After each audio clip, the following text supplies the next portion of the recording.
I was sitting on my back porch watching the sunrise over my 3-acre meadow when I saw the construction crew setting up equipment right in the middle of my property. And my coffee mug stopped halfway to my mouth as I realized this was going to be one of those days that changed everything. My name is Zimmerman, and I had moved to Pine Valley, Montana 6 months ago to escape the chaos of Seattle. I bought this beautiful property specifically because it had wide open space where I could keep my bees and live in peace. The meadow was my sanctuary, filled with wildflowers that my 8 beehives absolutely loved. I made decent money selling honey at the local farmer's market, but more importantly, I had finally found some tranquility in my life after a messy divorce. I set down my coffee and walked across the dewy grass toward the crew. There were 4 men unloading wood beams from a truck, and one was already marking measurements in the dirt with spray paint. "Excuse me," I called out. "What exactly are you doing on my property?" The foreman, a stocky guy in his 50s with a clipboard, looked up at me with surprise. "We're building the community gazebo, according to the HOA plans." "The what now?" I felt my stomach drop. "This is my land. I own this meadow." He frowned and checked his clipboard. "Sir, according to the Willow Creek Estates Homeowners Association, this area was designated as common space for the community gazebo project. It was approved at last month's meeting. I never got notice of any meeting, and this is definitely my property. I have the deed." The foreman scratched his head. "Look, buddy, I just work construction. You need to take this up with the HOA. I got a work order from a Mrs. Patricia Henderson. She's the HOA president." Patricia Henderson. I had met her exactly once when I first moved in. She was a woman in her late 40s with perfectly styled blonde hair and the kind of smile that never quite reached her eyes. She had shown up at my door with a binder full of HOA rules and regulations, most of which seemed designed to make life as difficult as possible. Paint colors had to be approved. Lawn height could not exceed 3 inches. No vehicles could be parked on the street overnight. And on and on. I had listened politely, signed what I thought was an acknowledgement of receipt, and promptly forgot about most of it. I kept my property neat, paid my HOA dues on time, and figured that would be enough. Apparently, I was wrong. "Stop working," I said firmly. "Do not build anything until this gets sorted out. This is my property and I did not authorize any construction." The foreman sighed. "I need to call Mrs. Henderson then. We're on a tight schedule. You do that." I marched back to my house and immediately started searching through my filing cabinet for the property survey and deed. Everything was there in black and white. The meadow was absolutely part of my 3 acres. There was no ambiguity about it. My phone rang 20 minutes later. Unknown number. "Hello, Mr. Zimmerman, this is Patricia Henderson from the Willow Creek Estates HOA. Her voice was saccharine sweet with an undercurrent of steel. "I understand there is some confusion about the gazebo project." "There's no confusion," I said, keeping my voice level.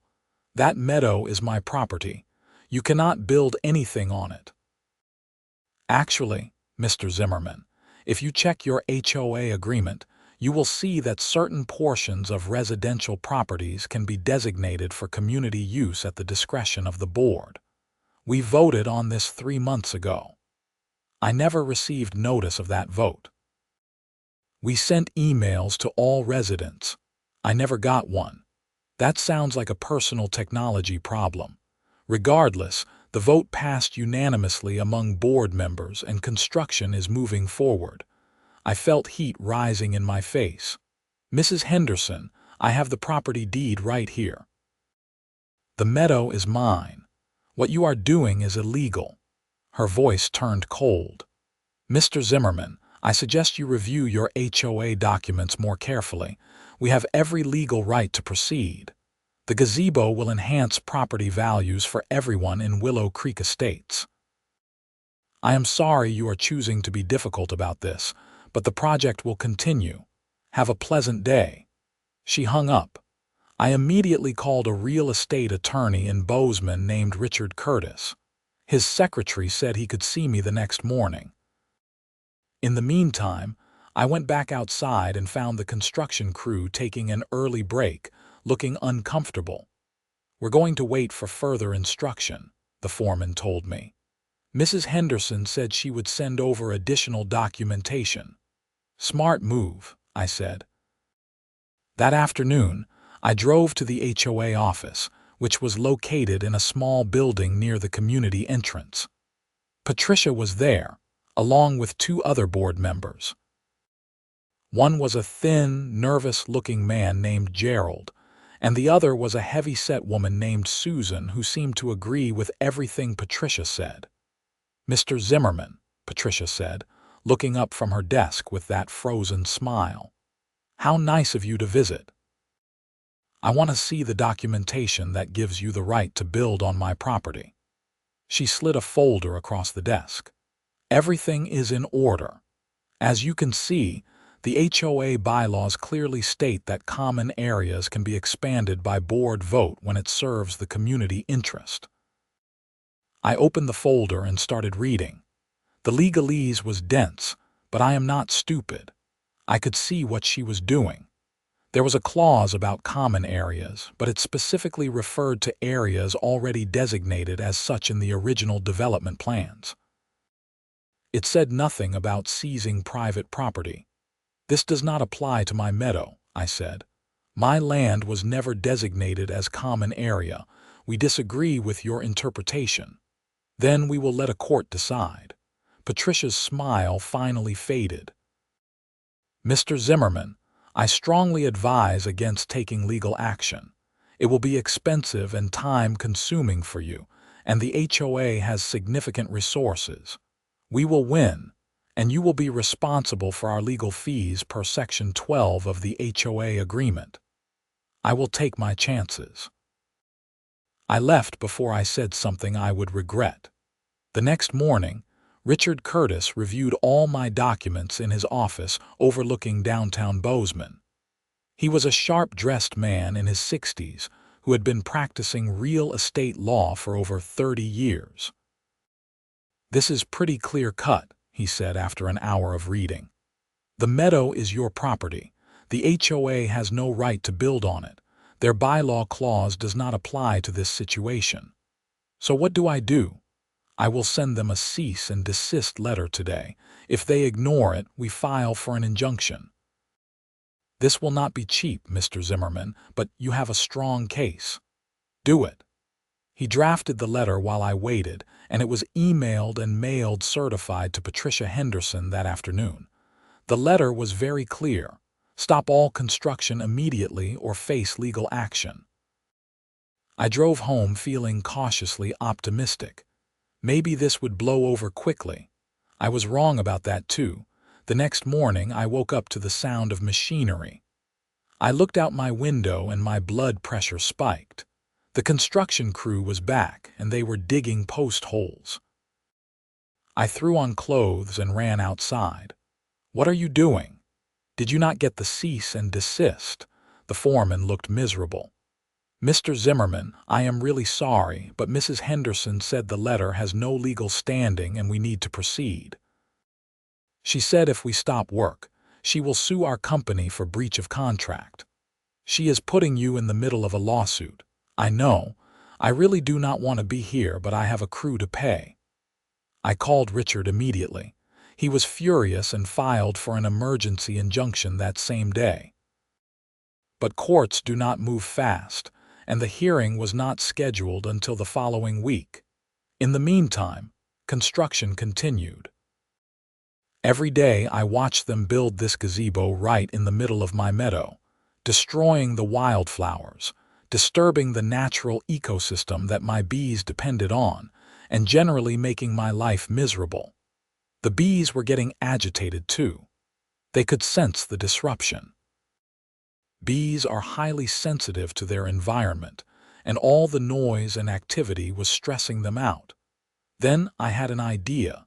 If the HOA wanted to build their gazebo in my meadow, fine. I could not physically stop them while waiting for the court to act. But I could make their gazebo significantly less appealing as a gathering spot. I owned 8 beehives, each containing about 30,000 bees. They were currently positioned near the tree line at the edge of the meadow, about 100 yards from where the gazebo was going up. Bees typically forage within a 2 to 3 mile radius, so they were not territorial about specific spots.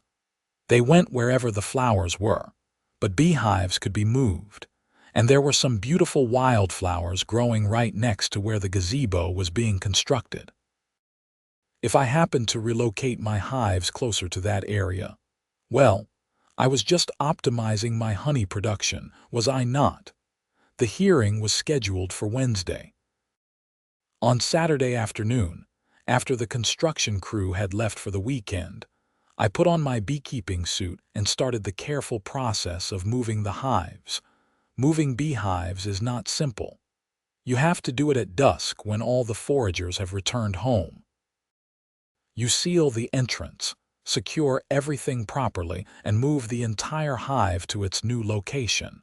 If you do it wrong, you can lose the hive or get stung to death.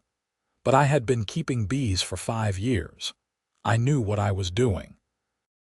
One by one, I relocated all 8 hives to a spot about 15 feet from the gazebo. There was a nice patch of clover and wildflowers there that the bees would love. The hives faced away from the structure, with the entrance pointing toward the woods, so the bees' flight path would not directly intersect with the gazebo. But bees do not fly in straight lines. They zigzag and circle and explore. And when you have 250,000 bees living 15 feet from a structure, that structure becomes part of their territory. I finished the move around 9 p.m. and stepped back to admire my work. The hives looked good there. Very natural, very practical for honey production. If the HOA had a problem with it, well, beekeeping was not against any HOA rule. I had checked very carefully. On Monday morning, the construction crew returned to find my 8 beehives humming loudly right next to their work site. The foreman took one look and immediately called Patricia. I was having coffee on my porch when I saw her silver Mercedes come flying up the road. She parked haphazardly and stormed across the meadow toward me, carefully avoiding the bees. "What do you think you are doing?" she shouted from a safe distance. "Good morning, Mrs. Henderson." "I am optimizing my honey production. The flowers are better over there. You moved those hives deliberately to sabotage the gazebo project." "I moved my bees to a better location on my property. I am allowed to keep bees. It is not prohibited by HOA regulations. I checked." Her face was turning red. "This is harassment."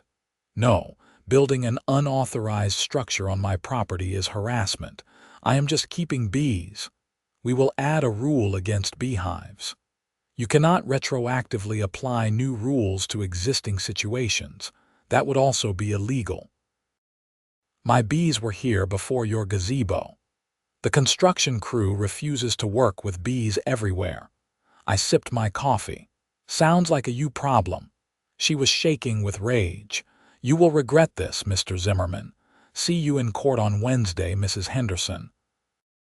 She stalked back to her car and peeled out, leaving tire tracks in my grass. The construction crew did try to work. I will give them credit. But having 250,000 bees buzzing around made everyone nervous. The bees were not aggressive. They were just doing their thing, but construction workers understandably do not want to work next to multiple beehives. By Tuesday afternoon, construction had ground to a halt. The foreman apologized to me again. "It is not your fault," I told him honestly. "You are just trying to do your job. This is between me and the HOA." Wednesday morning arrived and I met Richard at the courthouse in Helena. Patricia was there with the HOA's attorney, a slick-looking guy named Brandon Moore from a big firm in Billings. Judge Margaret Foster heard both sides. Richard presented my deed and property survey. Brandon presented the HOA bylaws and argued that community improvement projects superseded individual property rights in planned communities. Judge Foster was not buying it. "Mr. Moore," she said, "nothing in these HOA documents gives the association the right to seize private property for common use. The clause you are citing refers to already designated common areas, not expansion onto private land. Your Honor, with respect, the HOA has broad authority to manage community spaces. Broad authority does not mean unlimited authority. Mr. Zimmerman owns that meadow. The HOA needed his permission before building anything on it, and they did not get it." She looked at Patricia. "Mrs. Henderson, did you or did you not attempt to get Mr. Zimmerman's written consent before beginning construction?" Patricia lifted her chin. "We sent notice of the project." "That is not what I asked. Did you get his consent?" "We did not believe it was necessary given our interpretation of the bylaws." "Well, your interpretation was incorrect." Judge Foster signed a document. "I am issuing an injunction. All construction on Mr. Zimmerman's meadow must cease immediately, and the partially completed structure must be removed within 30 days. The HOA will be responsible for all costs associated with removal and restoration of the land." I felt relief wash over me. Brandon tried to argue for an appeal, but Judge Foster shut him down. "You can certainly appeal, Mr. Moore, but the injunction stands in the meantime." Walking out of the courthouse, I felt vindicated. Richard shook my hand. "Good result. They will almost certainly not appeal. It would cost them a fortune and they would lose. Thank you for everything. Send me pictures when your meadow is restored. I want to see it." I drove home feeling better than I had in weeks. The legal battle was over. The gazebo would be removed. My property rights were protected. But I had underestimated Patricia Henderson's capacity for spite. That night, I was woken up at 2 a.m. by a loud crash. I grabbed my phone and looked out the window. Someone had thrown a brick through my truck windshield. I called the police. Deputy Tom Wilson arrived 20 minutes later, took a report, and promised to increase patrols in the area. But we both knew catching whoever did it would be nearly impossible. The next morning, I found garbage dumped across my driveway. The morning after that, someone had spray-painted B-Boy on my mailbox in bright red letters. It was childish and petty, but it was also working. I was stressed out and sleeping poorly. I installed security cameras around my property, which I should have done weeks ago. The cameras immediately proved their worth.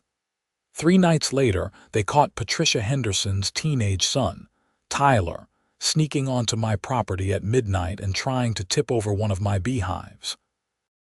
He did not succeed because beehives are heavy and he was a scrawny 17-year-old, but the intent was clear. He also got stung several times, which gave me some satisfaction. I saved the video footage and called Deputy Wilson again. He came out, reviewed the footage, and sighed heavily. "That is definitely Tyler Henderson," he said. "That is vandalism and destruction of property. What happens now? I need to have a conversation with Patricia and Tyler. Will he be arrested? He is a juvenile. More likely he will get community service and probation if she does not make this difficult." Patricia made it difficult. When Deputy Wilson contacted her, she claimed the video was faked and that I was harassing her family. She threatened to file a counter-complaint against me for emotional distress. Deputy Wilson was not amused. "Mrs. Henderson, I have clear video evidence of your son attempting to vandalize Mr. Zimmerman's property. I strongly suggest you take this seriously." She hung up on him. The next day, a juvenile petition was filed against Tyler Henderson. He was formally charged with criminal mischief and trespassing. Patricia hired Brandon Moore to defend her son. Meanwhile, the deadline for removing the gazebo was approaching. The HOA had not started taking it down yet, and we were at day 27 of the 30-day window. Richard sent another letter warning them that they were running out of time. On day 29, a demolition crew finally showed up, but they only removed about half the structure before stopping. When Richard called to ask why, he was told the HOA claimed they ran out of funds. "They are playing games," Richard told me on the phone. "They are hoping you will just let it go." I am not letting it go. Then we go back to court for contempt. We filed a contempt motion. Judge Foster was not happy when we appeared before her again 2 weeks later. "Mrs. Henderson," she said icily, "my order was very clear. The structure was to be completely removed within 30 days. Why is there still a partial gazebo on Mr. Zimmerman's property?" "Your Honor, the HOA is a volunteer organization with limited funds. We have removed as much as we could afford to remove. You could afford to build it, but you cannot afford to take it down. The construction was already contracted and paid for before your ruling." Judge Foster looked at the HOA's financial records that we had subpoenaed. According to these documents, the HOA has over $80,000 in reserves. Those funds are earmarked for other projects. Then unearmark them. You have 1 week to completely remove the structure and restore the land, or I will hold you in contempt and you will face fines of $500 per day until compliance. Do I make myself clear? Yes, Your Honor. The gazebo was completely gone within 5 days. A landscaping crew came and reseeded the torn-up ground. It was not perfect, but it was better. My meadow was mine again. But the Tyler Henderson situation was still ongoing. His court date for the juvenile charges was set for late August, about 3 months after the incident. In the meantime, Patricia ramped up her HOA enforcement against me personally. She started citing me for every tiny violation she could dream up. My grass was 1/4 inch too tall. My trash cans were visible from the street for 10 minutes past the allowed time. My garden shed was supposedly the wrong color, even though it had been there when I moved in. Each violation came with a $50 fine. I disputed every single one, which meant hearings before the HOA board, which of course Patricia controlled. It was exhausting and infuriating. Richard said I could sue for harassment, but litigation was expensive and time-consuming. I was already drained from the gazebo fight. Then something unexpected happened. Other residents of Willow Creek Estates started reaching out to me. It started with my neighbor, David, who lived 2 houses down. He knocked on my door one evening in July with a 6-pack of beer. "I just wanted to say I think what Patricia did to you was wrong," he said. "A lot of us do. She has been abusing her power for years, but everyone is too afraid to stand up to her." We sat on my porch, and he told me stories. Patricia had forced one family to tear down a swing set because it was not aesthetically appropriate. She had threatened another resident with daily fines until they cut down a healthy tree she decided she did not like. She had blocked permits for home improvements out of pure spite when people disagreed with her. "Why does everyone put up with it?" I asked. "Most people just want a quiet life." Fighting the HOA is expensive and stressful. It is easier to comply. That is how tyrants win. I know. That is why I am glad you fought back. Over the next few weeks, more people reached out. Some just wanted to express support.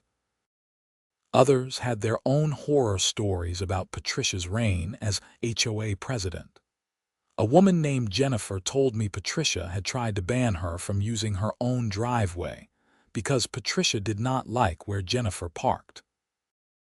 A retired couple said Patricia had reported them to the county for imaginary code violations that cost them thousands in legal fees to fight. A pattern was emerging. Patricia used the HOA as her personal fiefdom, and she crushed anyone who challenged her authority. I started thinking about the HOA board elections. They were coming up in October. Patricia had been president for 6 years, running unopposed every time because no one wanted the hassle. Maybe it was time for that to change. I talked to David about it one evening.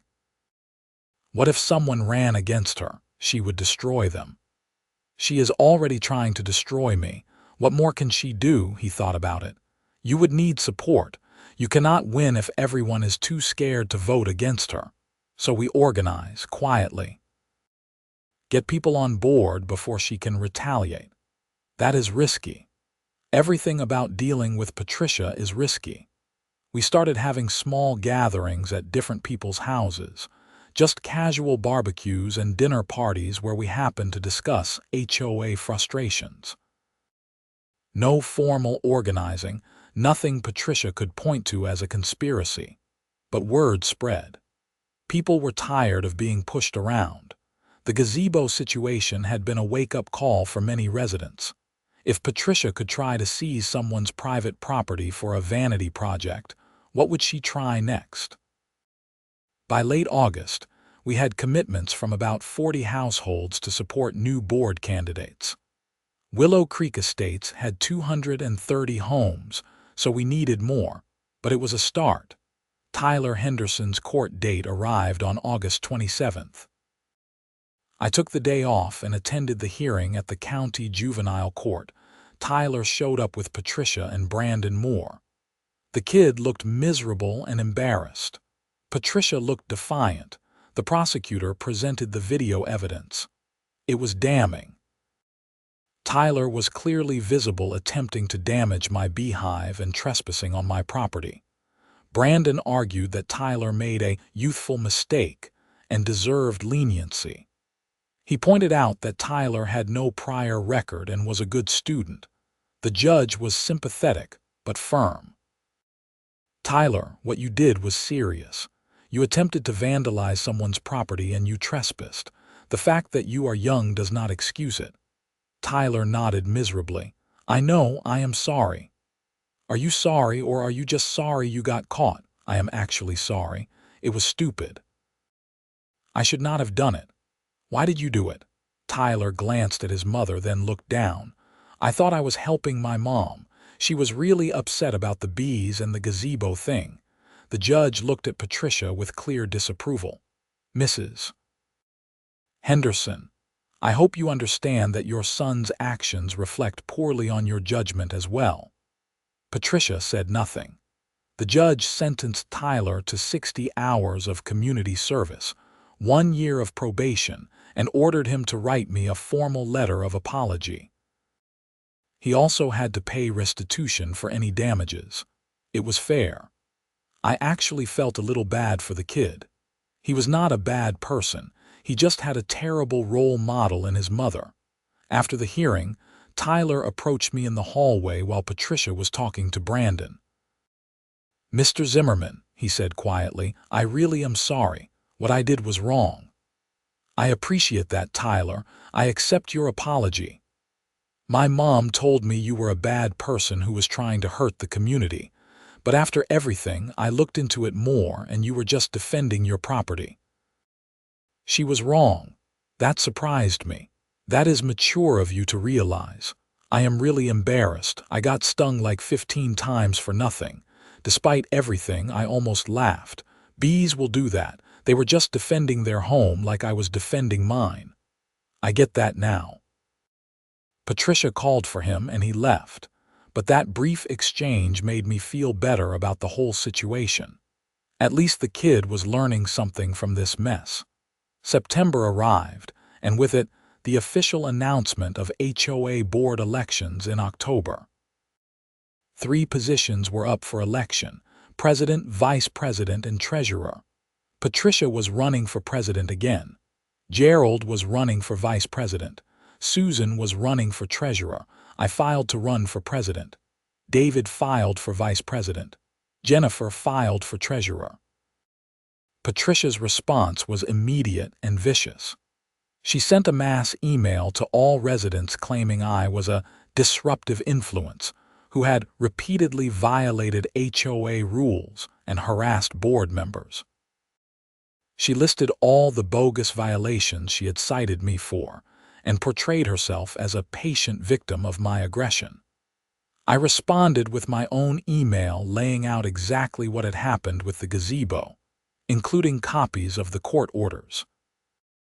I kept it factual and professional, just presenting the timeline of events. The response from the community was mixed. Some people thanked me for standing up to Patricia. Others said they did not want drama and just wanted the HOA to function smoothly.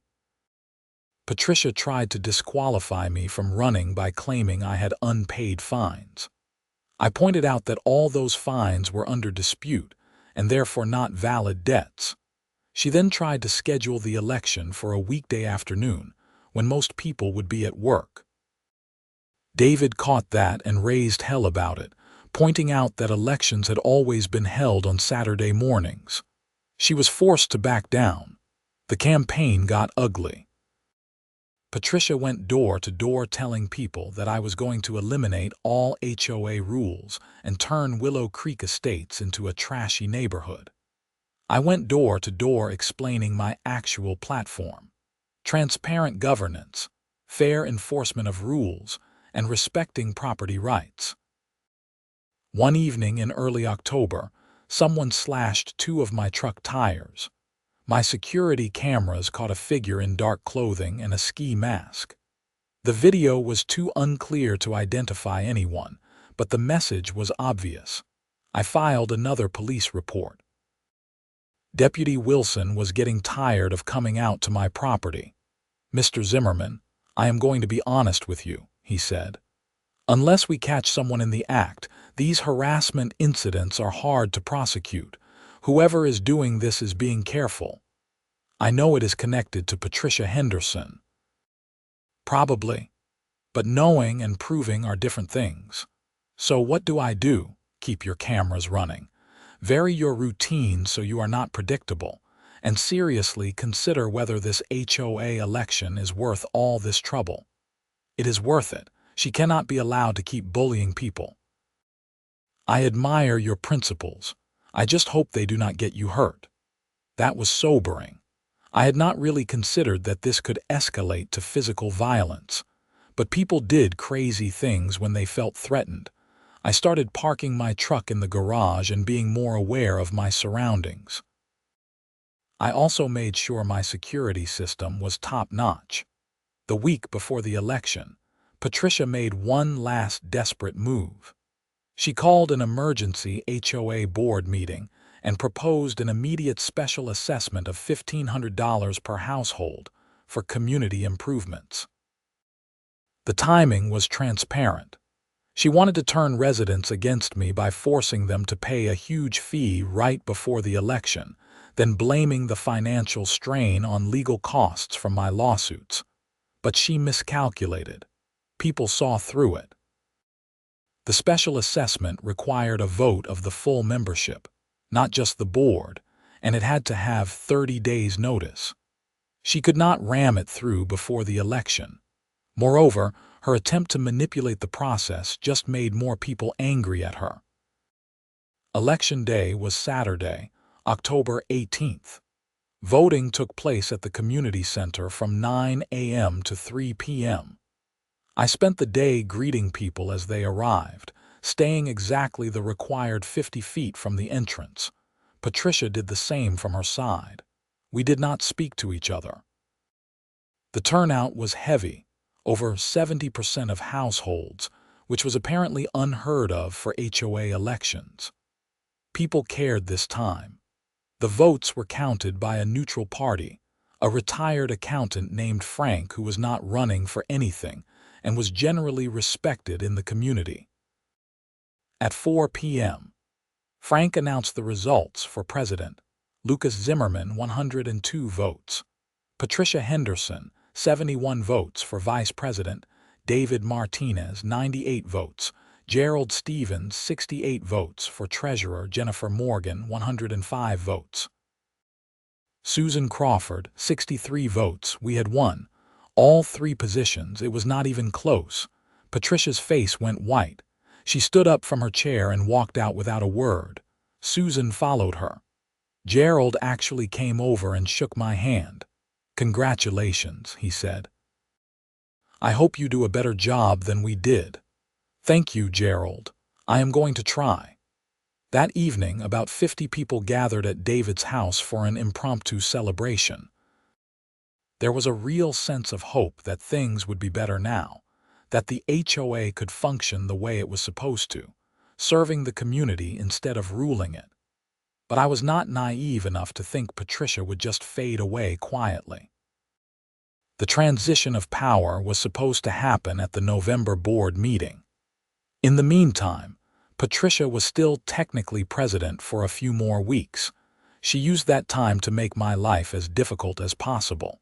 She approved a bunch of expenditures that drained the HOA reserves. She deleted files from the HOA computer system. She tried to enter into long-term contracts with vendors that would lock in high prices for years. I consulted with Richard about all of it. Some of what she did was legal, if unethical. Other actions were questionable. "Document everything," he advised. "When you take over, you can undo some of this and possibly pursue action against her for breach of fiduciary duty." The week before the November meeting, Patricia sent one final mass email to all residents. It was unhinged. She claimed I had stolen the election through voter fraud. She said I was corrupt and working with enemies of the community. She accused me of being backed by outside developers who wanted to destroy Willow Creek Estates. None of it made any sense, but it was clear she had lost touch with reality. Several people forwarded the email to me with comments like, "Wow, she has really gone off the deep end." The November board meeting was packed. Every seat was filled and people were standing along the walls. Patricia called the meeting to order with David and me sitting on the board for the first time, along with Jennifer. The first order of business was the official transition. Patricia was supposed to hand over all HOA records, accounts, passwords, and files. She refused. "I do not recognize the legitimacy of this board," she said calmly. "The election was fraudulent and I will not cooperate." The room erupted. People were yelling at her to stop being ridiculous. David was trying to restore order. I just sat there, stunned by her audacity. Finally, I spoke up. "Patricia, you lost the election. It is over. You need to hand over HOA property and vacate your position." "I will do no such thing." "Then we will get law enforcement involved. Those records belong to the HOA, not to you personally. Refusing to turn them over is theft. Sue me then." "Okay." I pulled out my phone and called Deputy Wilson right there in the meeting. He arrived 15 minutes later, assessed the situation, and had a quiet conversation with Patricia. I do not know exactly what he said, but her face went from defiant to frightened. She finally, grudgingly, handed over a thumb drive with files and a folder with bank statements and passwords. "This is not over," she hissed at me as she left. "Yeah, it is," I said. The next several weeks were spent cleaning up the mess Patricia had left behind. The HOA finances were in chaos. She had spent money that was not authorized, paid vendors for work that was never completed, and generally treated the HOA funds as her personal piggy bank. Jennifer, our new treasurer, dug through everything with the help of an accountant. The full picture was worse than we thought. Over her 6 years as president, Patricia had embezzled approximately $35,000 from HOA funds. She had done it cleverly, through fake invoices, overpayments to vendors who kicked money back to her, and outright false expense reports. It was fraud. Serious fraud. We had a choice to make. We could try to handle it privately, demand restitution, and move on. Or we could report it to the police and pursue criminal charges. I convened an emergency board meeting with David and Jennifer. If it was a few $100s, maybe we could let it go, Jennifer said.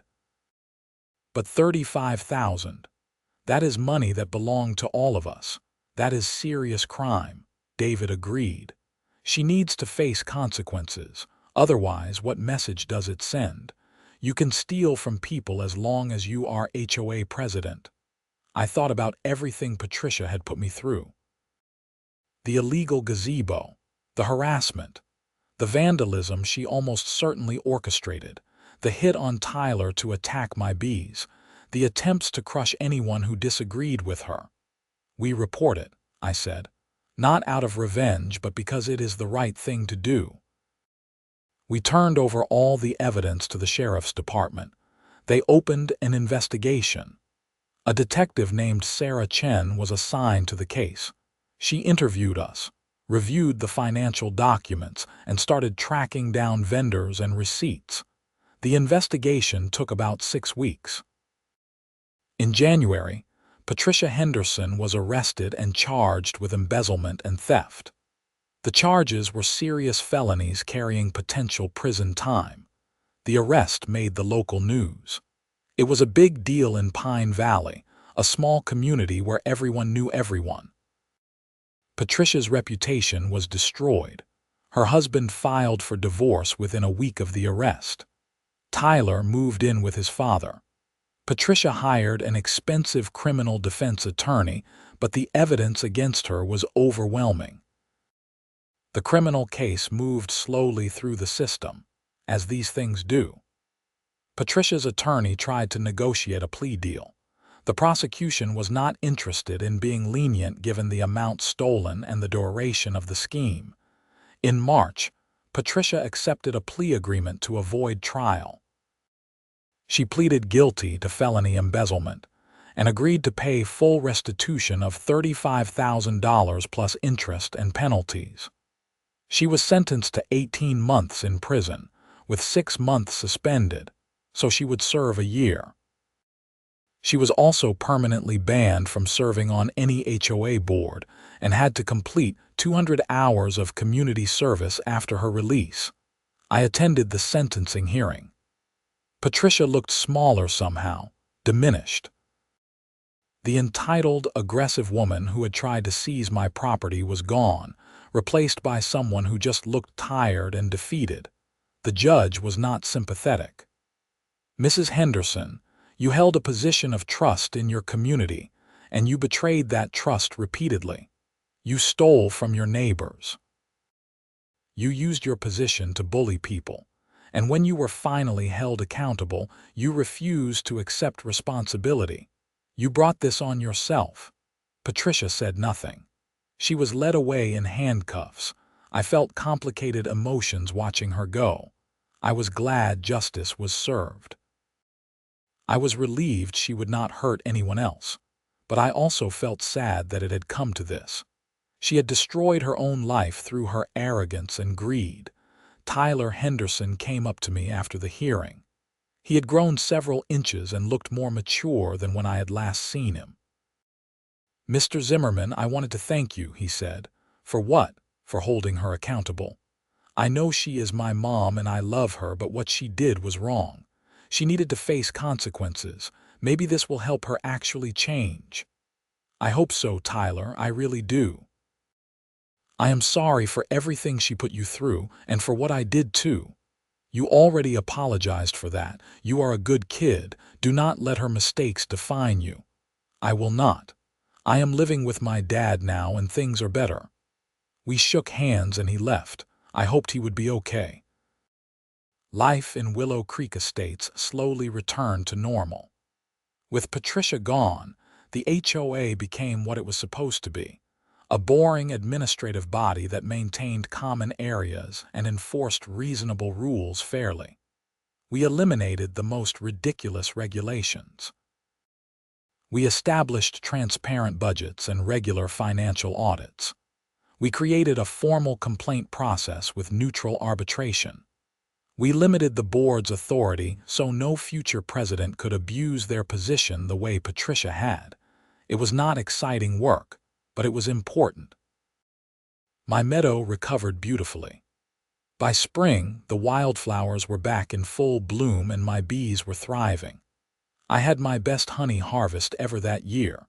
The partially constructed gazebo area, now fully restored, became my favorite spot to sit in the evenings and watch the bees work.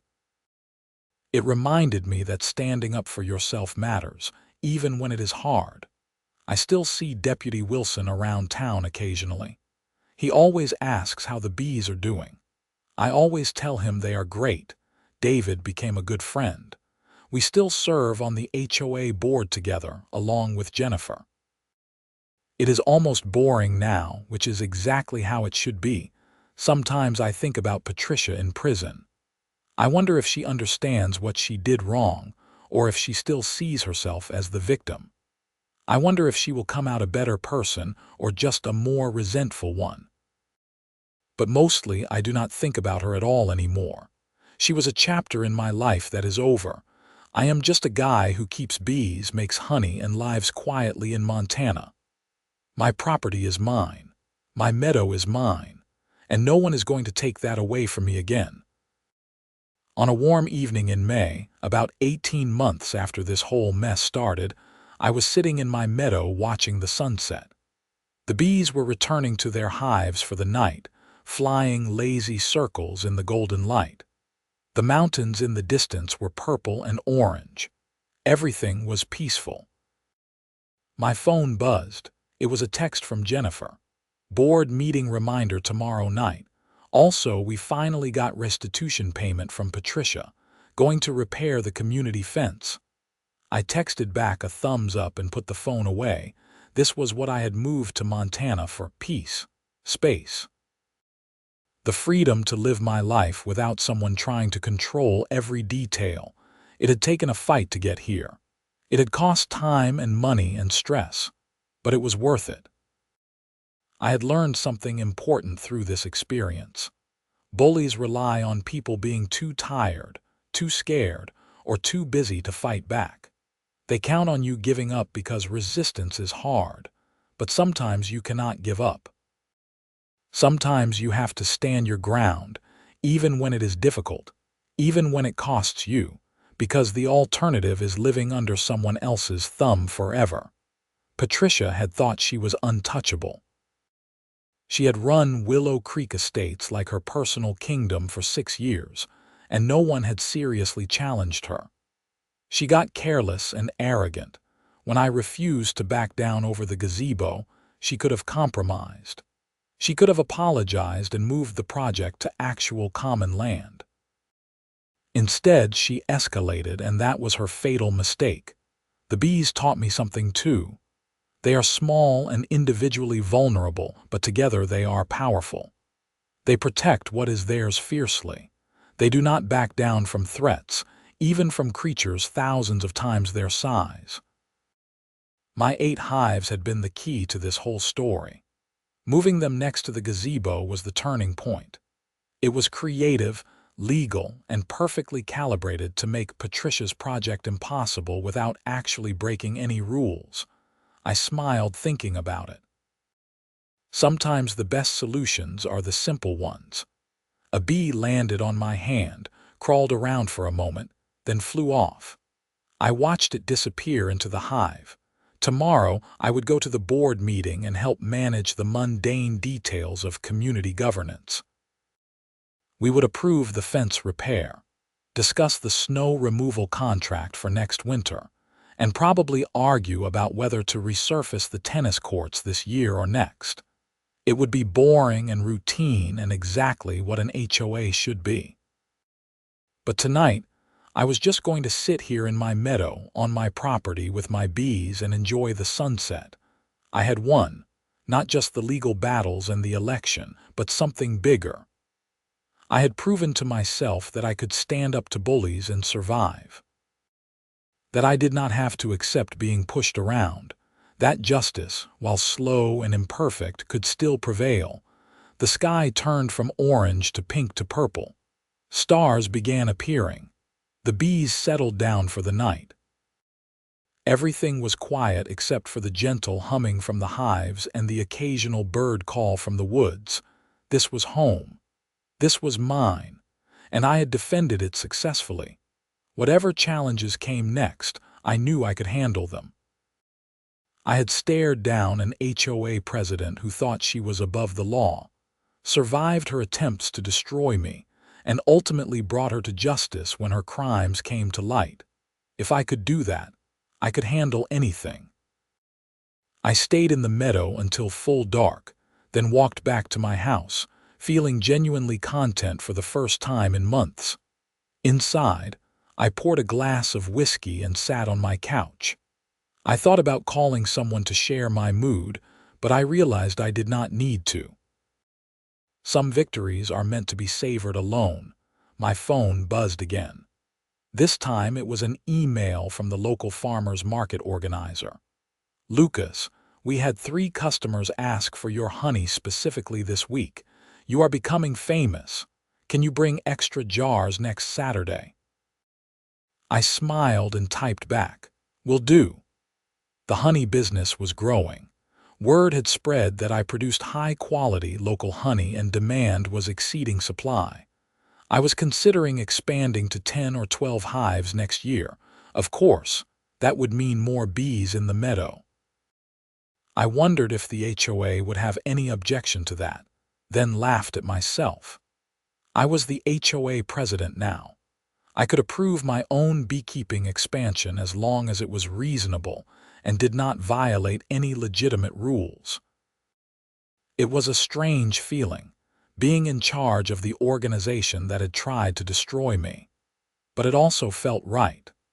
I understood now how important these community institutions were and how easily they could be corrupted by the wrong people. Power without accountability led to tyranny, even at the small scale of a homeowners association. My job was to make sure that never happened again in Willow Creek Estates. I finished my whiskey and went to bed, sleeping soundly for the first time in many weeks. The next morning, I woke up early and did my usual rounds of the beehives. All 8 were healthy and productive. I collected some honey samples to take to the farmer's market and made a note to order more jars. The board meeting that evening was uneventful, exactly as it should be. We approved the fence repair, tabled the tennis court discussion until we got more quotes and reviewed the monthly financials. Everything was in order. Afterward, David, Jennifer, and I went to the local diner for coffee. We talked about normal things: kids, jobs, vacation plans. The HOA barely came up. "This is nice," Jennifer said. "Remember when every conversation was about Patricia and whatever crazy things she had done that week?" "Do not remind me," David groaned. "I am enjoying the boredom." "To boring HOA governance," I said, raising my coffee cup. They clinked their cups against mine. "To boring HOA governance." We sat there for another hour, just talking and laughing, 3 people who had been thrown together by circumstances and had somehow become genuine friends. That was another unexpected gift from this whole experience.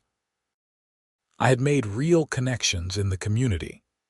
People knew me now, not just as the guy with bees, but as someone who had stood up for what was right. When I got home that night, I saw an envelope tucked into my front door. No postage, hand-delivered. Inside was a card. The front had a picture of sunflowers. Inside, someone had written, "Thank you for everything you did. You inspired a lot of us to be braver. Willow Creek is better because you are here." It was unsigned. I put the card on my refrigerator and stood there looking at it for a long moment. I had not expected gratitude. I had just been defending my property and my rights.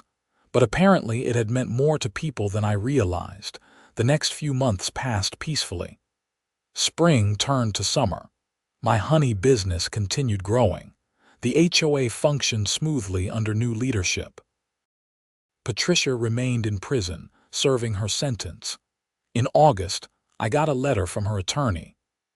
Patricia was requesting a meeting with me as part of her rehabilitation program. She wanted to make amends. I was not sure how I felt about that. Part of me wanted nothing to do with her ever again. Part of me was curious whether she had actually changed. I discussed it with David and Jennifer at our next board meeting. "You do not owe her anything," Jennifer said firmly. "She tried to destroy you. I know, but maybe closure would be good for both of us." "It is your call," David said. "Whatever you decide, we support you." I thought about it for a week, then agreed to the meeting. It would be at the prison, supervised by a counselor. The drive to the women's correctional facility in Billings took about 2 hours. I had never been to a prison before. The security process was intimidating. Metal detectors, multiple locked doors, guards everywhere. Finally, I was led to a small meeting room. Patricia was already there, wearing prison khakis and looking nothing like the polished, aggressive woman I remembered. She had lost weight and looked older, with gray roots showing in her hair. A counselor named Maria sat with us. "Thank you for coming, Mr. Zimmerman. Patricia has something she wants to say to you." Patricia looked at me, and for the first time I saw genuine remorse in her eyes. "Lucas, I am so sorry for everything I did to you." Her voice was quiet, none of the aggressive edge I remembered. "I was completely wrong. I abused my position. I tried to steal your property. I harassed you and made your life miserable. There is no excuse for any of it." I said nothing, just waited. "I've had a lot of time to think in here," she continued, "about why I acted the way I did. I think I liked feeling powerful. I liked being in control, and when you challenged me, I could not handle it, so I tried to crush you instead of admitting I was wrong." "That is accurate," I said. "I destroyed my own life. I lost my husband, my son barely speaks to me, my reputation is ruined, and I am in prison. All because I could not let go of control and admit a mistake. What do you want from me, Patricia?" "Nothing. I just wanted you to know that I understand what I did was wrong. You were right to fight back. You were right to report the embezzlement. I needed to face consequences." I looked at her for a long moment. She seemed sincere, but I had been fooled before. "I appreciate the apology," I said finally. "I hope you use this time to actually change.